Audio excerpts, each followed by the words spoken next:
This is the World Organic News for the week ending 7th of August 2017. John Moore reporting.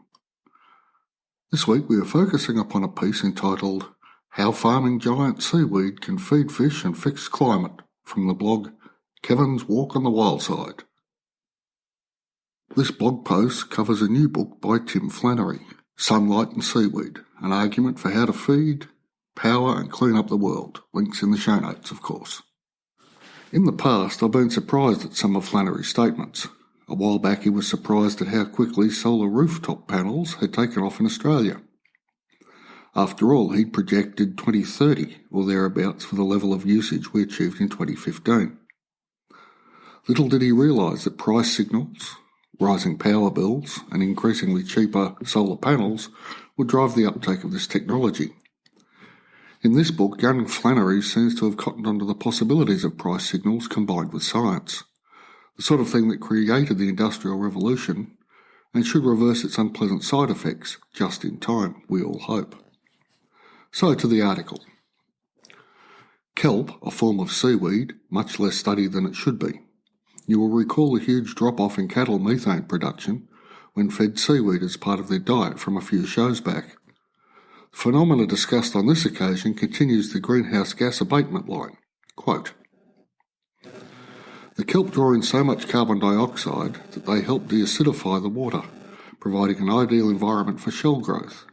The CO2 is taken out of the water in much the same way that a land plant takes CO2 out of the air. But because CO2 has an acidifying effect on seawater, as the kelp absorbs the CO2, the water becomes less acid. The kelp itself has some value as a feedstock in agriculture and various industrial purposes. End quote. The kelp then becomes part of the solution to our current situation, but it is a supercharged part of that solution. The startup problems are enormous and subject to the vagaries of weather. The example cited in the article in the book is that of an enterprise off the coast of New Haven, Connecticut. Beginning in 2011, the kelp farmer, Bren Smith, was wiped out by storms twice, Hurricane Irene and Sandy. His enterprise, 3D Farming, is now profitable and ecologically stable. Because once a critical mass is achieved, kelp forests will survive these storms. They have further useful effects as the Chinese have been aware for centuries. Quote, the general concepts embodied in 3D ocean farming have long been practiced in China, where over 500 square kilometres of seaweed farms exist in the LOC. The seaweed farms buffer the ocean's growing acidity and provide ideal growing conditions for the cultivation of a variety of shellfish. Despite the huge expansion in aquaculture and the experiences gained in the US and China of integrating kelp into sustainable marine farms, this farming methodology is still at an early stage of development. End quote. There are other advantages to ocean cropping beyond those already discussed, and that is its relative speed of growth. Seaweed grows like bamboo in the wet season, and every season is the wet season for seaweed. Growth rates 30 times those of land-based agriculture are common. This provides many opportunities, as trees remove carbon dioxide from the atmosphere to create timber. So the growth rates of seaweeds suck much more carbon dioxide from the ocean than do trees from the atmosphere. As the oceans are huge carbon sinks, absorbing carbon as a buffer to excessive atmospheric carbon, they are also somewhat supercharged to feed seaweed. One of the consequences of ocean carbon absorption is the acidification of the said oceans. This in turn leads to shellfish suffering thinning shells and weakening of already threatened coral reefs. The benefits keep piling up. And there has been academic work done on the potential of kelp farming for biomass production of methane at the University of the South Pacific way back in 2012.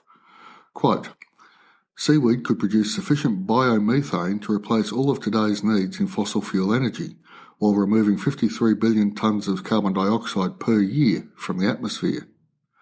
This amount of biomass could also increase sustainable fish production to potentially provide 200 kilograms per year per person for 10 billion people.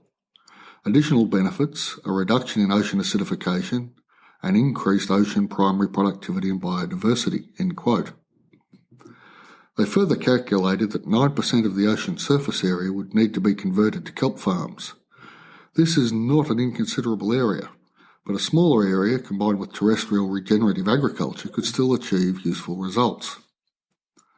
Dr. Brian Hertzen has gone as far as to design kilometre square arrays for creating oceanic permaculture structures. Quote, a frame structure, most likely composed of a carbon polymer up to a square kilometre in extent and sunk far enough below the surface, about 25 metres, to avoid being a shipping hazard, planted with kelp, the frame would be interspersed with containers for shellfish and other kinds of fish as well. There would be no netting, but a kind of free-range aquaculture based on providing habitat to keep fish on location. Robotic removal of encrusting organisms would probably also be part of the facility. The marine permaculture would be designed to clip the bottom of the waves during heavy seas. Below it, a pipe reaching down to 200 to 500 metres would bring cool, nutrient-rich water to the frame, where it would be reticulated over the growing kelp. End quote. The possibilities this technology provides are only limited by our imaginations.